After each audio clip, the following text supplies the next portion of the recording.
ხილათ იყვნენ არ მოსრიალდნენ. კახა კალაძემ წყობრიდან 4 ოქტომბერს დაანონსებულმა აქციამ და ხალხის მობილიზებამ გამოიყვანა. თბილისის მერობის მსურველისთვის წითელი ხაზი იმის დაანონსება აღმოჩნდა, რომ ქართულ ოცნებას ვერც სპეცრაზმის სრული მობილიზება და ვერც სასაზღვრო პოლიციის თანამშრომლების დამატება უშველის. ხილათ იყვნენ არ მოსრიალდნენ. 4 ოქტომბერს ვიზეიმებთ გამარჯვებას. ქართული ოცნება გაიმარჯვებს ყველა მუნიციპალიტეტში, გაიმარჯვებს დედაქალაქში, შენარჩუნებული იქნება მშვიდობა.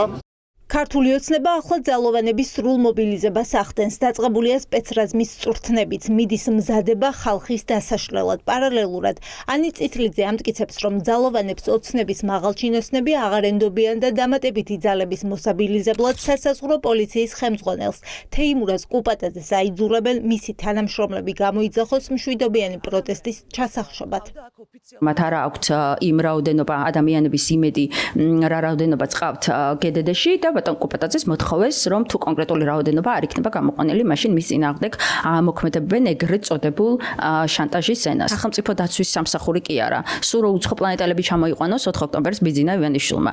ათასობით საქართველოს მოქალაქეს, რომელიც იდგება ქუჩაში, ვერ შეძლებს ვერავინ დაუპირისპირდეს. ძალიან მარტივი მიზეზის გამო. მართალი ხალხის ძალა არის ის, რასთანაც ყოველთვის წააგებს ოლიგარქი. დიდი აქციისადმი შიში ჩანს ოცნების არა განცხადებებში, არამედ ნაბიჯებში. დღეს პარლამენტში უსაფრთხოების ზომები გაამკაცრეს და სათვალთვალო კამერები დაამონტაჟეს.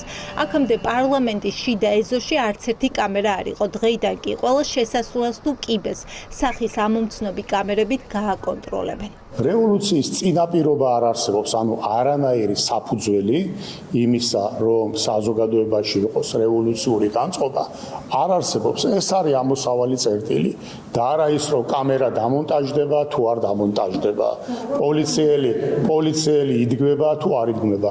ამას სჭირდება ერთადერთი ყველაზე მთავარი რამ, რევოლუციური განწყობის, ასე ვთქვათ, არსებობა საზოგადოებაში. ნულოვანია ეს განწყობა. ოცნების შიშების პარალელურად მოქალაქეები დიდი აქციისთვის ემზადებიან. 4 ოქტომბერს ქუჩაში გამოვლენ ის ადამიანებიც, ვინც ყოველდღიურ აქციებზე სხვადასხვა მიზეზის გამო ვერ დადიოდა. ბევრი ხვდება და მეუბნება, რომ აი რას აპირებთ ოქტომბერს, ასვაპირებთ, მოვდივარ და ასე შემდეგ და მეუბნებიან ისეთები, ვისაც რაღაც იმედები გადაწყვეტილი ქონდა და ამბობდა, რომ შეიძლება აღარ გამოვიდე აქციაზე და ასე შემდეგ. სხვა ჯგუფის სხვადასხვა მისაფრებების ადამიანები ყველა თითქოს გაერთიანებული ამ თარიღის გარშემო და ხედავთ, რომ ქართულ ოცნებაში ეს თარიღი ძალიან აწუხებს. ამ ქვეყანაში დაგვიტოვებს მხოლოდ ერთი ბერკეტი რუსულმა რეჟიმმა, ისა რევოლუცია. ჩვენ უნდა შეგვეჩვენოს სამ სიტყვას. დიახ, ამ ქვეყანაში მოხდება რევოლუცია და ჯერა იმ ადამიანების, რომლებიც იყვნენ ნოემბერში გამოსული, იმ გულმხურვალი ადამიანების, იმ გულანთებული საზოგადოების და სტუდენტების, რომლებიც იყვნენ გამოსულები, რომ დიახ, 4 ოქტომბერს ძალიან ბევრი ადამიანი გამოვა. ჩვენ გვინდა ისეთ ქვეყანა, სადაც პოლიცია არის პოლიცია და არა მილიცია და არ ემორჩილება ერთ ადამიანს, არამედ ემსახურება ხალხს. და ჩვენ ამისთვის ვიბრძვით და კახა კალაძეს რაც უნდა ისხვას. 4 ოქტომბრამდე 11 დღეა დარჩენილი. ქართული ოცნების მუქარის მიუხედავად ხალხი დიდი აქციისთვის და გამარჯვებისთვის ემზადება.